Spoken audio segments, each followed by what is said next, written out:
Hi, everybody. Welcome to Fridays with Sue and Steph. And first of all, I just want to say we had a gorgeous week here, and now it sounds like it's supposed to snow this weekend, which is so much harder for me than I would really be much better waiting a month and then having it be spring than this back and forth. I get really bummed, like when it like got stolen from me, right? Like, yeah, I didn't even know that about this weekend. Now I'm super sad. yeah. I mean, we know it happens in Cleveland, Ohio. Like the weather doesn't move No, forward. It moves I forward know. and back and forward and back. Anyway, we have a heavy topic. I don't know, heavy is the wrong word. We have a deep topic for Deep. today. And as Stephanie and I were talking about it, we acknowledge that we have no idea where this is going to take us. So we're really hoping that you guys who are watching can jump in also. And at least if we're off target, kind of reroute us so that we can be relevant to you if we're not doing that. So the topic is, you hear a lot of times, I think a lot in the college space, but also just in life, when people have gone through a stage and they have sanitized what they lived through, their advice to people is often, don't worry, it all works out in the end. And then there's this phrase, if it didn't work out, it's not the end. And I've never really understood those things. Like they've always kind of baffled me. Like, are you sure it's going to work out? And I would say, even more importantly, the way I feel is, but does it matter to me at that moment? Because I can't see it. So there are these stretches in life where like you might end up 6 months from now, a year from now saying, I'm so grateful it all worked out. But Yeah. in the interim, you had no idea what that would look like. And you're just sitting with the heaviness of like fear that it won't. And for some, it does. And we all know, right? We do all know Yeah. those stories where it is our worst nightmare. And that would not be called working out. Yeah. So so we're just going to share some of the times where people have responded to us with, don't worry, it'll all work out. And you want to start? Sure. Since you led us right into the one, college, when you said it's often said in the college space, it was my first one. And the line that usually goes with it is, they all end up where they're supposed to be. Oh my God. I Yeah. swore I would never say it to anybody Yeah. because it is the Well, it's a little misguided. It's a little it's retrospective. misguided. Yes. Right? Like, what does Yes. it actually mean? I've heard of kids transferring. I've heard of kids dropping out. Right. Right. Right? That's why, yeah, it is one I really bristle at. And I've really tried hard to say to parents who are like, you've been through it 3 times, like blah, blah, blah. And I'm like, yeah, so I've switched it to like more like just support your kid, focus on your kid and try and tune out everything else. And I know that's so hard, but I think if you can just look at the kid in front of you, it will be a really great service to both of you. Yeah, I mean That's that is always such good advice, and you bring it up because it's always such rock solid advice that, you yeah. know, just love the kid who's in front of you, even if Right. they're not the one you wanted, like you dreamt of Right. something else. But also I would say in the college space, it's so, and not just the college space. Yeah. When kids are sad, it is so hard to sit with that. It's hard for me as a parent, and it's hard for me to tell my kid you might have to sit with discomfort Oh my because God. Totally. I'm going to start crying. I'm just like, this space is so tender and so like hard. so our kids call us crying that they hate it, that they hate their roommate. And what do we want to say? Like, get a new roommate, maybe look at other schools. In fact, some people say come home, right? And but then the flip side of that is like this idea of building resilience and how life is going to give you all these experiences that aren't perfect. Oh And my how God. so like how in the middle do we get like able to kind of weather that the in between time where they hate it if it's college, you're tortured, you can't sleep at night because you're tortured, but you can't do anything about it right now. It's funny. I wasn't even thinking of this before when we had the topic, but I just remembered friends of ours had a kid went off to school with a boyfriend, separate schools, and of course, a breakup, right?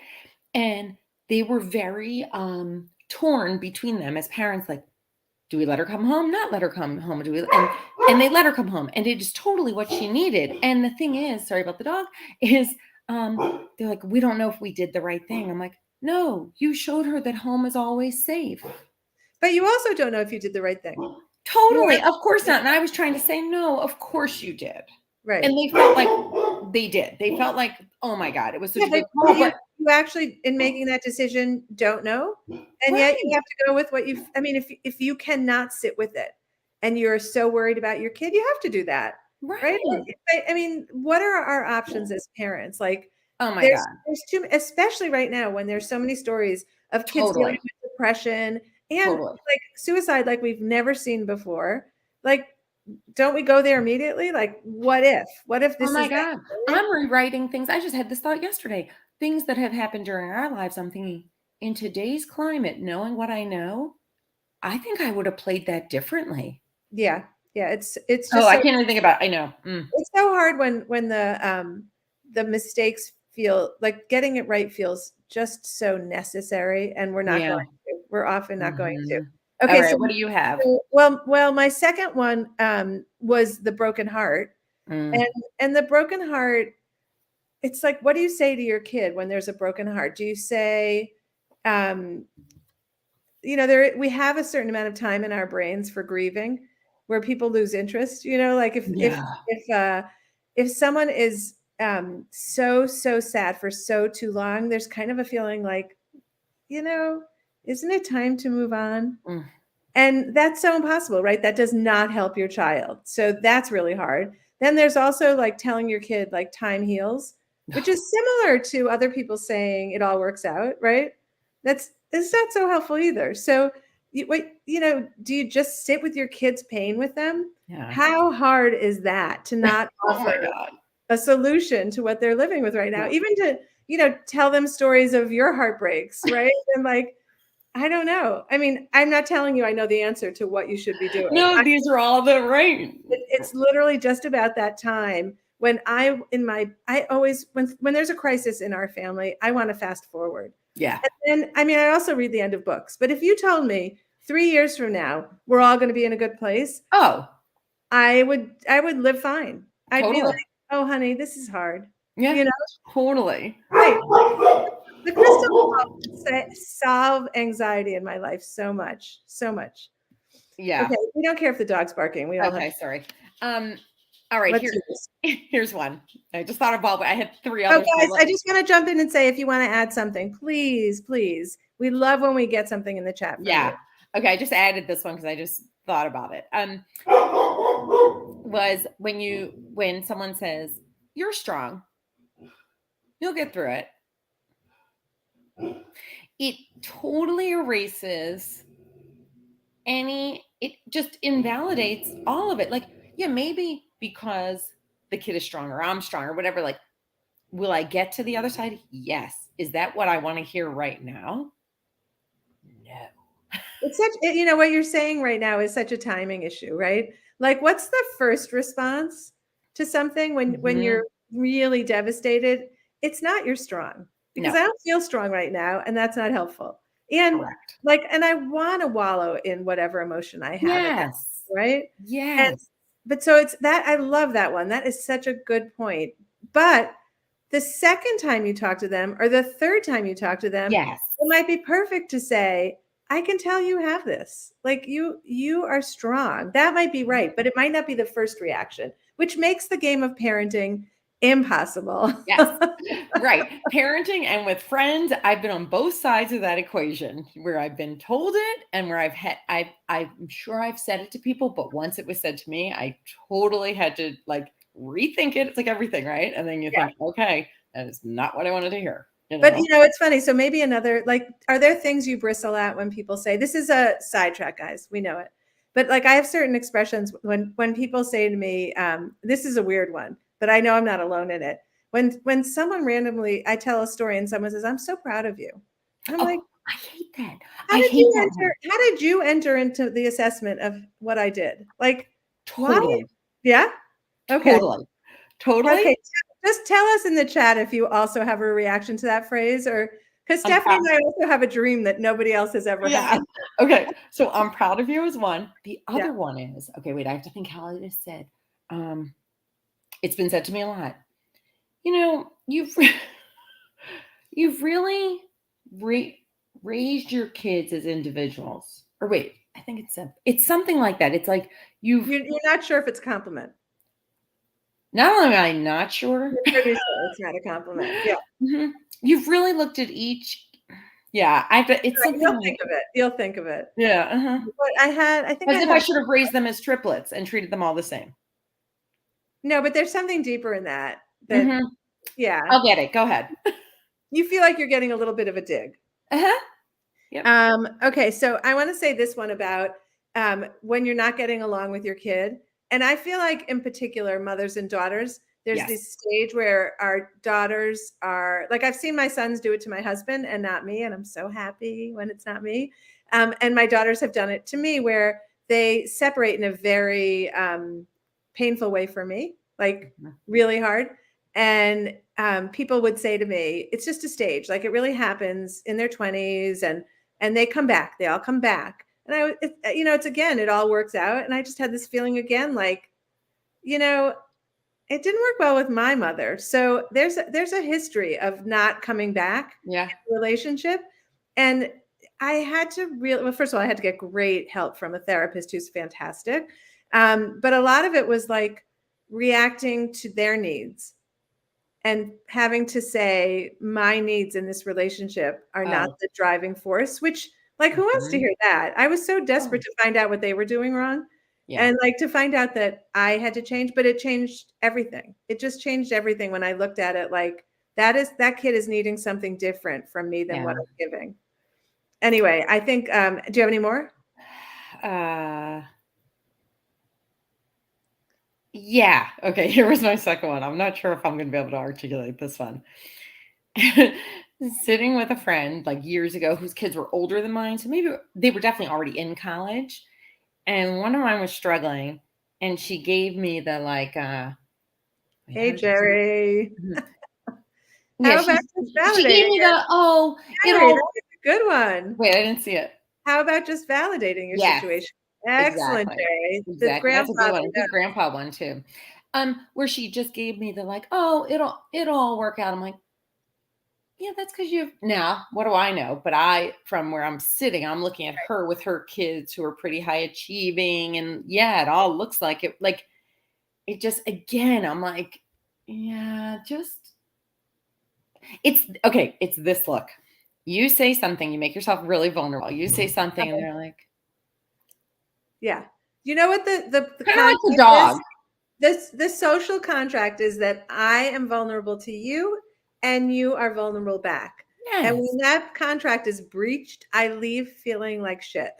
Like, why did I just say that? Right. And can't That's I friendship. That's friendship. that's friendship. Right. And can't it doesn't mean your friends have gone through what you have gone through. No, but That's something, right? some, but or something right. But Yeah. why isn't there like, oh my God, like, yes, oh my God, this is so hard. I knew that would I'm be here with you. I'm listening to you right. and I'm Or this other one, which is, yeah, I'm sorry that's happening to you. You're like, okay, I have such a random story that's like this, but when Dan was practicing surgery, we were out and he got called in and I went with him and I sat in the waiting room. okay. Now, everybody in that waiting room has a relative in surgery Yeah. and someone started talking to me and told Ugh. me their story and I immediately knew I was sitting in the wrong place because they asked me why I was there. And I just felt so awful. Like I had just created an imbalance of information. Mhm. They had made themselves vulnerable. Yeah. I didn't have anything to add. Like my What'd husband's, you do? I just said, I'm so sorry. Because in fact, my husband might be operated on your leg, Right. right? Like, Right. I'm just so sorry. And I never sat there again. Like that Yeah. was horrible. Yeah. Anyway, Uh, I go ahead. And then I have a thought. go for it. Go for it. So a client of mine yesterday, I was on the phone with her. She's just back from maternity leave. And we were just talking about, being sleep deprived and all these things. And I said, congratulations. And it's such a journey and there's so many ups and downs and, whatever. And I said, The one thing I'm going to tell you that is constant, there's only one thing in my opinion that is constant when raising kids, is find your person or your people. She's like, that's really good advice. She's like, I'm already starting to see, like, with some of my friends. And I said, yeah, just find your person that you can be like, this is so hard. Or I like, oh my God, this baby, like find that person because you're going to need. How about this one? My husband. She said, we were laughing about it. Yeah. Totally laughing about it. Okay, here was my last one. If your kids have tested drugs and alcohol, and if they haven't, lucky you. This, I have been told when I've shared concerns that it is a stage all kids go through in college, and it will be fine. And I'm like, boy, do I know a lot of stories of it not being. And that is a really rough one. Like that is so dangerous. Right? Like, well, yeah. It's dangerous to feel that way. But so part of why I think this conversation is important to have about the things people say, like the platitudes people say that don't resonate with us, it almost could make you feel like you don't have to do anything, right? Totally. Like the devastation of a breakup to it'll work out fine. So maybe I just have to wait for time to pass. But a lot of these things, it is about like doing something. Yeah. Right. Like it's not like maybe your kid needs an intervention with like an expert. Maybe they need some kind of talk therapy or count something. Yeah. Maybe they need to hear from you that there's, that you are really worried. I don't know what it is, but I know the idea of someone saying it all works out feels to me like it's not liberating. I don't think it means doing nothing. Yeah. And I think you brought up a good point earlier in the climate we're in now. Yeah. Yeah. Really feels like just not the safest approach. Yeah. And yet on the other hand, so many kids just go through it as a stage and then it's over, right? Totally. And you don't know if it's Russian roulette. You don't know if it's your kid who's on either side of that story. And so like, we have to kind of figure out what that in-between time looks like for us and to get to the point where we're feeling like, oh, the end of the story is it did work out. Yeah. So hard.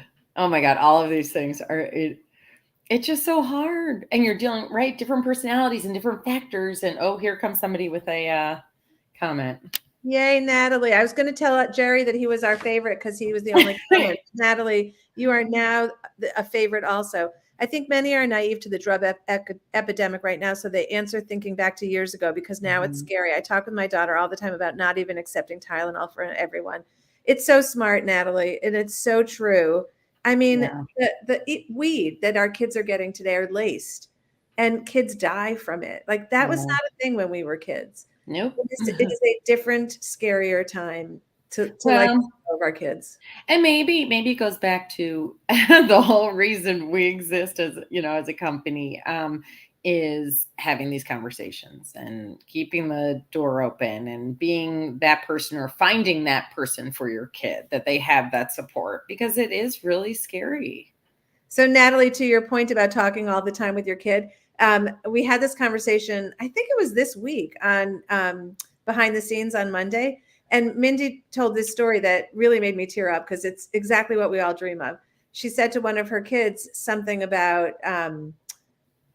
a party and putting out there like the risk, family risk. And the kid said to her, don't worry.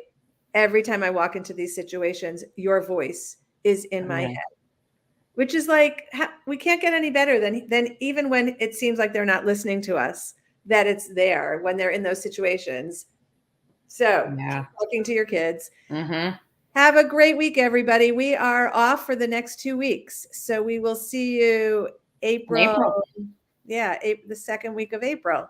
And Natalie, she found her person, 8 years older. That is the most brilliant, right? Because she's been through it. And I never feel like I'm failing or doing something wrong. Wow. You are a lucky yes. found her. Yeah. Thanks, Jerry. We'll see you in 3 weeks from today. Yes. Have a good weekend. Bye-bye.